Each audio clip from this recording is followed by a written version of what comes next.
जय हिंद। Welcome to my YouTube channel learn with education idea. Education idea में आप लोग का स्वागत है। अभी तक आपने मेरे चैनल को सब्सक्राइब नहीं किया तो जल्दी से सब्सक्राइब कर लें, साथ में लाइक कमेंट एंड शेयर करना ना भूलें। देखिए, ये आपका साइंस से कुछ प्रश्न है, फिजिक्स से, ठीक है। आपका ऐसे प्रश्न कई बार आपके एग्जाम्स में रिपीट होते हैं, आपको कई बार देखने के लिए डायरेक्ट मिल जाता है, ठीक है। ये सारे प्रश्न आपको एग्जाम्स में आए हुए प्रश्न है, ठीक है।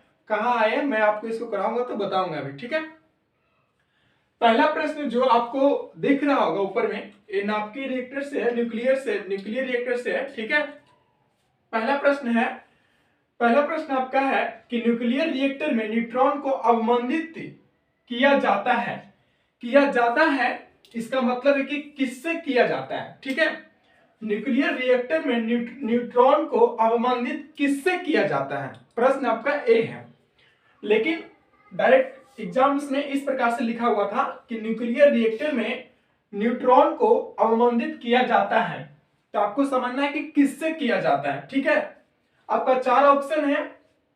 पहला ऑप्शन आपका है कि विखंडनीय पदार्थ के द्वारा, यानी कि जो पदार्थ जब विखंडित होता है उसके द्वारा न्यूक्लियर रिएक्टर को अवमंदित किया जाता है। क्या उसके द्वारा किया जाता है? यदि हाँ तो इसका आंसर होगा, नहीं तो नहीं होगा, ठीक है। ऑप्शन नंबर बी है मॉडरेटर। ऑप्शन नंबर सी है नियंत्रक छड़, कंट्रोलर छड़, ठीक है। और ऑप्शन नंबर डी आपका शीतल प्रणाली, ठीक है। फिर से एक बार प्रश्न पढ़ते हैं कि न्यूक्लियर रिएक्टर में न्यूट्रॉन को अवमंदित किससे किया जाता है। तो न्यूक्लियर रिएक्टर में न्यूट्रॉन को अवमंदित मॉडरेटर के द्वारा किया जाता है, मध्यस्थ के द्वारा किया जाता है, ठीक है। किसके द्वारा किया जाता है? मॉडरेटर के द्वारा किया जाता है। इसका option number B is the right answer of this question, ठीक है। अगला प्रश्न आप देखिए, आपको प्रश्न दिख रहा है, देखिए ये प्रश्न है कि संचार में प्रयुक्त फाइबर ऑप्टिक केबल किस सिद्धांत पर कार्य करता है, ठीक है। यानी कि प्रयुक्त जो फाइबर ऑप्टिकल जो होता है, फाइबर ऑप्टिक्स या ऑप्टिक केबल, ठीक है, या फाइबर ऑप्टिकल, ये किस सिद्धांत पर कार्य करता है? संचार में प्रयुक्त फाइबर ऑप्टिक केबल किस सिद्धांत पर कार्य करते हैं? आपका 4 ऑप्शन है, चारों ऑप्शन को हम एक एक करके देखते हैं। आपका पहला ऑप्शन में है कि प्रकाश के नियमित परावर्तन के कारण क्या फाइबर ऑप्टिकल का सिद्धांत होता है, या फिर प्रकाश के विकिरण परावर्तन, विकिरण, ठीक है। और ऑप्शन नंबर सी है प्रकाश के अपवर्तन, और ऑप्शन नंबर डी है आपका प्रकाश के समग्र आंतरिक परावर्तन, ठीक है। तो इसका आंसर आपका होगा प्रकाश के समग्र आंतरिक परावर्तन के कारण आपका संचार में प्रयुक्त फाइबर ऑप्टिक केबल इसके सिद्धांत पर कार्य करती है, यानी कि प्रकाश के समग्र आंतरिक परावर्तन के सिद्धांत पर संचार में प्रयुक्त ऑप्टिकल फाइबर कार्य करती है।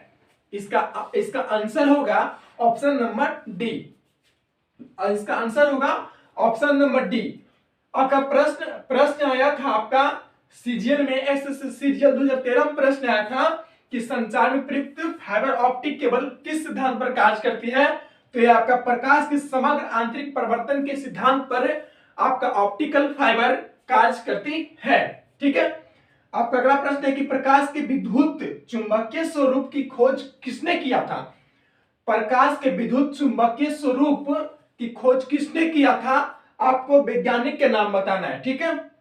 तो प्रकाश के विद्युत चुंबकीय स्वरूप की खोज आपका ऑप्शन है स्नेल, न्यूटन, मैक्सवेल या यंत्र, ठीक है। तो प्रकाश के विद्युत चुंबकीय स्वरूप की खोज आपका किया था, तो किन्होंने किया था? मैक्सवेल ने किया था। किसने किया था? मैक्सवेल ने। प्रकाश के विद्युत चुंबकीय स्वरूप की खोज किसने किया था? तो आपको मैक्सवेल ने किया था, ठीक है। ये तीनों प्रश्न जो है आपके एसएससी सीजीएल में, सीजीएल पीटी में आपका आया हुआ प्रश्न है, ठीक है। Thank you.